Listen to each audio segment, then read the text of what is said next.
नमस्कार दोस्तों, जय श्री कृष्णा, राधे राधे। आइए सुनते हैं अन्नकूट और गोवर्धन की कथा। कार्तिक शुक्ल प्रतिपदा को गोवर्धन पूजा होती है। वेदों में इस दिन इंद्र, वरुण, अग्नि आदि देवताओं की पूजा का विधान बताया गया है। अन्नकूट या गोवर्धन की पूजा का आज जो विधान है वह भगवान कृष्ण के अवतार के बाद द्वापर युग में आरंभ हुआ था। उस समय लोग इंद्र भगवान की पूजा करते थे। 56 प्रकार के भोग बनाकर तरह तरह के पकवान तथा मिठाइयों का भोग लगाया जाता था। ये पकवान तथा मिठाइयाँ इतनी अधिक मात्रा में होती थीं कि इनसे पूरा पहाड़ ही बन जाता था। अन्नकूट में चंद्र दर्शन अशुभ माना जाता है। यदि प्रतिपदा में द्वितीया तिथि हो तो अन्नकूट अमावस्या को मनाया जाता है। इस दिन प्रातः स्नान करना चाहिए। पूजन का समय कहीं पर प्रातःकाल है तथा कहीं कहीं दोपहर को भी पूजा की जाती है। गाय, बैल आदि पशुओं को स्नान कराया जाता है, उनके पैर धोए जाते हैं। फूल, माला, धूप, चंदन आदि से उनका पूजन किया जाता है। गायों को मिष्ठान खिलाकर उनकी आरती करके प्रदक्षिणा ली जाती है। कई तरह के पकवानों बनाकर बीच में श्री कृष्ण की मूर्ति रखकर पूजा की जाती है। कहीं कहीं गोबर से गोवर्धन तथा कृष्ण की मूर्ति बनाकर भी पूजा की जाती है। इस दिन संध्या समय दैत्यराज बलि का पूजन भी किया जाता है। पूजन के बाद अन्नकूट की कथा भी सुननी चाहिए। कथा इस प्रकार है।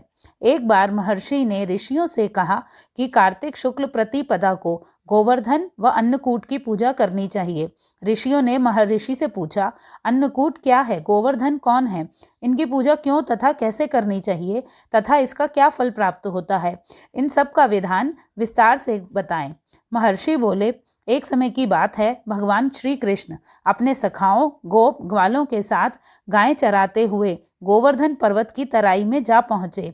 वहाँ उन्होंने देखा हजारों गोपियाँ गोवर्धन पर्वत के पास 56 प्रकार के भोजन रखकर बड़े उत्साह से नाच गाकर उत्सव मना रही थीं। श्री कृष्ण ने इस उत्सव का प्रयोजन पूछा तो गोपियाँ कहने लगीं कि आज तो घर घर में उत्सव होगा, क्योंकि वृत्रासुर को मारने वाले मेघों व देवों के स्वामी इंद्र भगवान का पूजन होगा। यदि पूजा से वे प्रसन्न हो जाएंगे तो ब्रज में वर्षा होती है, जिससे अन्न पैदा होता है तथा ब्रजवासियों का भरण पोषण होता है। कृष्ण भगवान बोले, यदि देवता प्रत्यक्ष आकर भोग लगाएं तब तो तुम्हें यह उत्सव जरूर करना चाहिए। इतना सुन गोपियां कहने लगी कि देवराज इंद्र की इस प्रकार निंदा नहीं करनी चाहिए। यह तो इंद्रोज नामक यज्ञ है, इसी के प्रभाव से अतिवृष्टि तथा अनावृष्टि नहीं होती।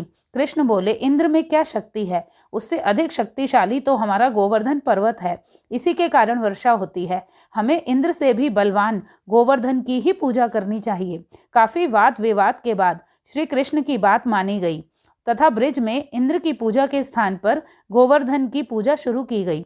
सभी गोप ग्वाल अपने अपने घरों से पकवान लाकर गोवर्धन की तराई में जाकर श्री कृष्ण की बताई हुई विधि से पूजन करने लगे। उधर कृष्ण ने अपने आधिदैविक रूप से पर्वत में प्रवेश करके ब्रिजवासियों द्वारा दिए गए सभी पदार्थों का भोग लगाया तथा उन सबको आशीर्वाद दिया। सभी गोपाल अपने यज्ञ को सफल जानकर बहुत ही प्रसन्न हुए। नारद मुनि इंद्रोज यज्ञ देखने की इच्छा से ब्रज गांव में आए तो इंद्रोज यज्ञ के स्थगित होने तथा गोवर्धन पूजा का समाचार मिला।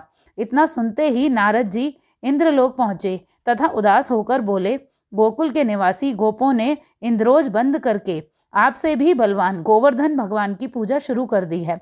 आज से यज्ञों आदि में उसका भाग तो हो ही गया। यह भी हो सकता है कि किसी दिन कृष्ण भगवान की प्रेरणा से वे तुम्हारे राज्य पर आक्रमण करके इंद्रासन पर भी अधिकार कर लें। नारद जी अपना काम करके चले गए। अब इंद्र क्रोध में लाल पीले हो गए। अधीर होकर उन्होंने मेघों को आज्ञा दी कि वे गोकुल में जाकर प्रलय का सा दृश्य उत्पन्न कर दें। मेघ ब्रज भूमि पर जाकर मूसलाधार बरसने लगे तो सब गोप ग्वाल सहम कर भगवान कृष्ण की शरण में गए और रक्षा की प्रार्थना करने लगे। गोप गोपियों की करुण पुकार सुनकर कृष्ण भगवान बोले, तुम सब गोवर्धन पर्वत की शरण में चलो, वह सबकी रक्षा करेंगे। सब गोप ग्वाल पशुधन सहित गोवर्धन की तराई में आ गए। श्री कृष्ण ने गोवर्धन को अपनी कनिष्ठा उंगली पर उठाकर छाता सा तान दिया। गोप ग्वाल 7 दिन तक उसी की छाया में रहकर अतिवृष्टि से बच गए। सुदर्शन चक्र के प्रभाव से ब्रिजवासियों पर एक बूंद भी जल नहीं पड़ा। यह चमत्कार देखकर ब्रह्मा जी द्वारा श्री कृष्ण अवतार की बात जानकर इंद्रदेव अपनी मूर्खता पर पश्चाताप करते हुए भगवान कृष्ण से क्षमा प्रार्थना करने लगे। श्री कृष्ण ने 7वें दिन गोवर्धन को नीचे रखा और ब्रिजवासियों से कहा कि अब तुम प्रतिवर्ष गोवर्धन पूजा कर अन्नकूट का पर्व मनाया करो, तभी से यह पर्व के रूप में प्रचलित है। बोलिए कृष्ण भगवान की जय, गोवर्धन भगवान की जय, राधा रानी की जय। धन्यवाद।